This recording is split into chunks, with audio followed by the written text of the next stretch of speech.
Rapid revision in nursing one liner का आज है हमारा डे 3। तो चलो शुरू करते हैं। फर्स्ट पॉइंट, डायज़ेपाम क्या होता है? बेंजोडायज़ेपाइन होता है जिसको यूज करते हैं किसमें? एंजाइटी एंड सीजर्स में यूज करते हैं। सेकंड है लोराज़ेपाम। लोराज़ेपाम को यहाँ कहाँ यूज किया जाता है? Preferred in elderly due to shorter half life. इसकी हाफ लाइफ कम होती है, इसलिए इसको बड़े बूढ़े लोगों में यूज किया जाता है लोराज़ेपाम को। लिथियम एक मूड स्टेबलाइजर है जिसे बाइपोलर डिसऑर्डर में यूज किया जाता है। Bipolar mania plus depression bipolar होता है।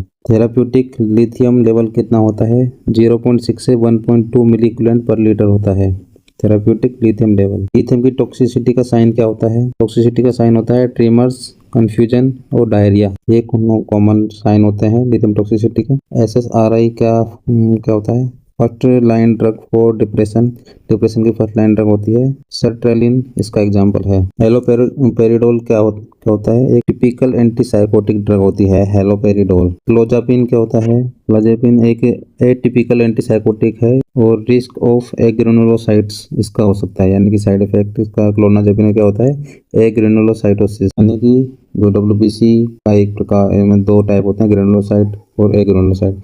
तो एग्रेनुलोसाइट जो भी सेल होती हैं वो कम हो सकती हैं इसकी वजह से। एग्रेनुलोसाइटोसिस क्या होता है? लो WBC, तो मॉनिटर CBC रेगुलरली।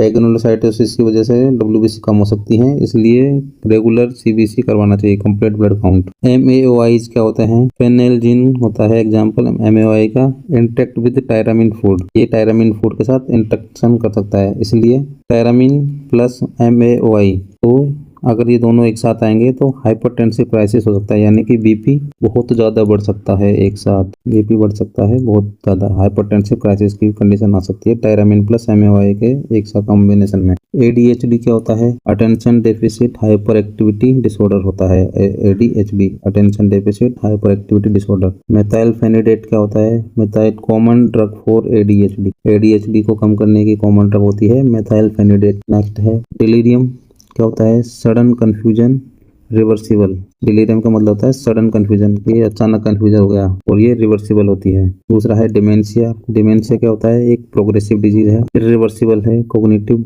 डिक्लाइन होता है, समझने की शक्ति इसमें कम हो जाती है। इरिवर्सिबल डिजीज होती है डिमेंशिया, यानी कि भूलने की बीमारी हो जाती है। अल्जाइमर डिजीज क्या है? Most common type of dementia. Dementia का मोस्ट कॉमन टाइप क्या होता है डिजीज का? Alzheimer disease. नेक्स्ट है पार्किंसंस ट्रायड क्या होते हैं? पार्किंसन ट्रायड में आता है ट्रेमर, रिजिडिटी और ब्रेडिकाइनेसिया। पार्किंसन का triad tremor, rigidity, bradykinesia. Levodopa plus carbidopa Parkinson की थेरेपी होती है, यानी कि पार्किंसन के लिए कॉमन ड्रग कौन सी होती है? लीवोडोपा प्लस कार्बिडोपा को कॉम्बिनेशन में दिया जाता है, क्योंकि ये ब्लड ब्रेन बैरियर को पार कर सकती है, आपस में दोनों मिल गए। हाइपोथायरॉयडिज्म का सिम्टम क्या होते हैं? वेट गेन और कोल्ड इंटॉलरेंस। हाइपोथायरॉयडिज्म का symptom weight gain plus cold intolerance, यानी कि ठंड बिल्कुल बर्दाश्त नहीं होगी और वजन बढ़ता जाएगा। मोटापा, मोटापा। हाइपरथायरॉयडिज्म का सिम्टम क्या है? वेट लॉस और हीट इंटॉलरेंस। वजन हाइपरथायरॉयडिज्म ये दोनों मेनली मेटाबॉलिज्म BMR की डिजीज है, थायराइड से रिलेटेड है। मेटाबॉलिज्म, हाइपोथायरॉयडिज्म का मतलब कि मेटाबॉलिज्म कम हो जाएगा तो मोटापा बढ़ जाएगा, अगर मेटाबॉलिज्म बढ़ जाएगा तो उसका वजन कम हो जाएगा। और ये हीट इंटॉलरेंस, यानी कि बहुत ज़्यादा मतलब हीट इंटॉलरेंस हो जाएगा इसके लिए, ये गर्मी बर्दाश्त नहीं कर पाएगा ये पेशेंट। नेक्स्ट है TSH हाई और T3 T4 काउंट लो, तो ये है सिम्टम किसके? हाइपोथायरॉयडिज्म के। लैब टेस्ट करवाएंगे, अगर उसमें TSH बढ़ा हुआ है और T3 T4 कम है तो हाइपोथायरॉयडिज्म है उसको। नेक्स्ट है ग्रेव्स डिजीज। ग्रेव्स डिजीज क्या है? एक ऑटो इम्यून हाइपरथायरॉयडिज्म होता है, ऑटो इम्यून डिजीज होती है कौन? Graves disease. नेक्स्ट है गोइटर। गोइटर क्या होता है? Thyroid gland enlargement. Thyroid gland का अगर ग्रोथ बहुत ज़्यादा हो जाती है, उसका इनलार्जमेंट हो जाता है तो गले में बहुत मोटी गांठ से दिखाई देती है, तो उसे कहते हैं गोइटर। विटामिन B12 की डेफिशिएंसी क्या होती है? पर्नीशियस एनीमिया कहलाता है। विटामिन B12 की कमी से पर्नीशियस एनीमिया हो जाता है। B12 रिच फूड कौन कौन से हैं फिर? मीट और डेयरी प्रोडक्ट, ये है B12 रिच फूड जो हम यूज कर सकते हैं। नेक्स्ट है आयरन डेफिशिएंसी से कौन सा एनीमिया होता है? Microcytic anaemia. तो आयरन रिच फूड कौन कौन से होते हैं? Green leafy vegetables, red meat, इनमें आयरन रिच फूड होता है, ग्रीन लीफी वेजिटेबल्स और रेड मीट। नेक्स्ट है folic acid. Folic acid prevent करता है न्यूरल ट्यूब डिफेक्ट्स को। फोलिक एसिड इसलिए अर्ली प्रेगनेंसी में फोलिक एसिड एडवाइस करते हैं यानी कि फर्स्ट ट्राइमेस्टर में जैसे ही प्रेग्नेंट होती है लेडी तो उसको फोलिक एसिड और आयरन फोलिक एसिड की तुरंत डोज स्टार्ट कर देते हैं, तो क्योंकि प्रिवेंट करता है किसको, न्यूरल ट्यूब डिफेक्ट को।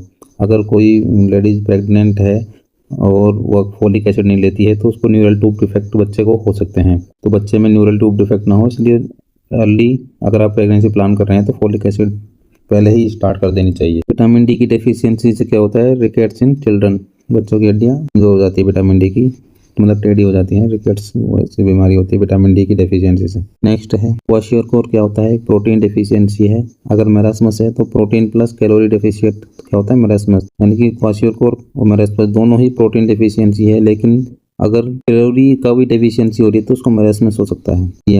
CM से हम इसे याद रख सकते हैं, क्वाशियोरकोर और मेरास्मस।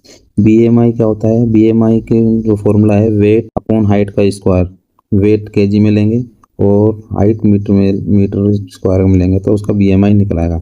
नॉर्मल BMI की रेंज क्या होती है, 18.5 से 24.9। अगर इससे कम है तो लो BMI हो जाएगा और इससे ऊपर है तो हाई BMI हो जाएगा। इसके ऊपर होने पर मोटापा है आपको, इससे तो बहुत माल न्यूट्रिशन है आपको, इसका मतलब ये होता है। BMI मोर देन 30 ओबेसिटी, हमेशा BMI इसी रेंज में रहना चाहिए, मतलब नॉर्मली आदमी का या मतलब पर्सन का 18.5 से 24.9 इसके बीच में। एनोरेक्सिया नर्वोसा क्या होता है, स्टारवेशन डेस्पाइट हंगर, मतलब भूख की वजह से, हंगर की वजह से स्टारवेशन काफी लंबे तक होगा, उसे एनोरेक्सिया नर्वोसा कहते हैं। बुलिमिया नर्वोसा, पहले तो बिंज ईटिंग प्लस पर्जिंग, पहले तो खूब सारा खा लो फिर उसको उल्टी कर दो, ये होता है बुलिमिया नर्वोसा। बी से बुलिमिया नर्वोसा तो बिंज ईटिंग, B2B इसमें हम याद रख सकते हैं। डिहाइड्रेशन क्या होता है, लो फ्लूइड वॉल्यूम डिहाइड्रेशन होता है, यानी कि अब शरीर के अंदर फ्लूइड की मात्रा कम हो गई है तो डिहाइड्रेशन होता है। साइन ऑफ डिहाइड्रेशन कौन कौन से होते हैं, यह है ड्राई माउथ, हाइपोटेंशन और टेकिकार्डिया। ड्राई माउथ हो जाता है, हाइपोटेंशन हो जाती है और टेकिकार्डिया हो जाता है। ये किसके साइन है, साइन ऑफ डिहाइड्रेशन के। मुंह सूख जाएगा, BP कम हो जाएगा और टेकिकार्डिया मतलब उसकी हार्ट रेट बढ़ जाएंगी। नेक्स्ट है एडिमा। एडिमा क्या होता है, फ्लूइड एक्यूमुलेशन इन टिश्यूज। फ्लूइड एडिमा में शरीर ऐसा सूज जाता है और यानी कि अब जो शरीर है उसका मतलब कि जो फ्लूइड मेनली तो वेसल्स में होता है, लेकिन अब जो ब्लड वेसल से निकल के फ्लूइड नॉर्मली टिश्यूज में आके इकट्ठा हो गया है, एक्यूमुलेशन इकट्ठा हो गया टिश्यू में, तो एडिमा हो जाएगा। पिटिंग एडिमा क्या होता है, लीव्स आइडेंटेशन, यानी कि स्किन को हम दबाएंगे तो वहाँ गड्ढा पड़ जाएगा, तो वो होता है pitting oedema. Non pitting oedema क्या होता है, नो आइडेंटेशन। अगर लिम्फ एडिमा यानी कि लिम्फ नोड्स में अगर फ्लूइड एक्यूमुलेशन हो गया है तो वहाँ दबाने पर गड्ढा नहीं बनेगा, तो ये होता है नॉन पिटिंग एडिमा। एसाइटिस क्या होता है, fluid in peritoneal cavity. Peritoneal cavity में फ्लूइड का इकट्ठा होना क्या होता है, एसाइटिस, यानी कि पेट के अंदर बहुत सारा पानी इकट्ठा हो गया। नेक्स्ट है पैरासिंथेसिस। पैरासिंथेसिस क्या होता है, removal of Asiatic fluid. Asiatic fluid को रिमूव करना कहलाता है पैरासिंथेसिस। चेस्ट ट्यूब क्या होती है, ड्रेन एयर या फ्लूइड फ्रॉम प्लूरल स्पेस, यानी कि लंग्स के चारों तरफ से फ्लूइड या फिर एयर को बाहर निकालना ही क्या काम आता है, चेस्ट ट्यूब काम आती है। यानी कि थोरासेंटेसिस क्या होता है, थोरासेंटेसिस होता है एस्पिरेशन ऑफ प्लूरल फ्लूइड, इस प्लूरल फ्लूइड को निकालना कहलाता है थोरासेंटेसिस। ट्रेकियोस्टोमी क्या होता है, सर्जिकल एयरवे ओपनिंग, यानी कि सर्जरी के द्वारा एयरवे बनाना क्या कहलाता है, ट्रेकियोस्टोमी, यानी कि गले के अंदर एक छेद कर देंगे और उसमें एक छोटी सी ट्रेकियोस्टोमी ट्यूब होती है उसको डाल देंगे और जिस प्रोसीजर को क्या बोलेंगे, ट्रेकियोस्टोमी, स्टोमा बनाना। नेक्स्ट है सक्शनिंग। सक्शनिंग क्या होती है, रिमूव सीक्रेशंस बाया कैथेटर। कैथेटर के द्वारा सीक्रेशंस को रिमूव करना कहलाता है suctioning. Endotracheal tube ETT used for intubation. किसी भी पेशेंट को इंट्यूबेट करना है, उसको मतलब बेहोश करना है किसी भी प्रोसीजर के लिए, तो उसके लिए ET ट्यूब यूज की जाती है, endotracheal tube. CPR 30 compression 2 breath. CPR के अंदर 30 कंप्रेशन किए जाते हैं और 2 बार ब्रीथ की जाती है। Chest compression depth in adult 2 inch, यानी कि जो रिप केज है उसको 2 इंच तक ही 2 इंच यानी 5 सेंटीमीटर तक प्रेस कर सकते हैं, मतलब एक प्रॉपर चेस्ट कंप्रेशन में। वीडियो शेयर करें, अच्छी लगी तो सब्सक्राइब करें। Thank you. और आपका कमेंट सेक्शन में आप अपना कोई भी सुझाव हमें दे सकते हैं, वेलकम है आपका।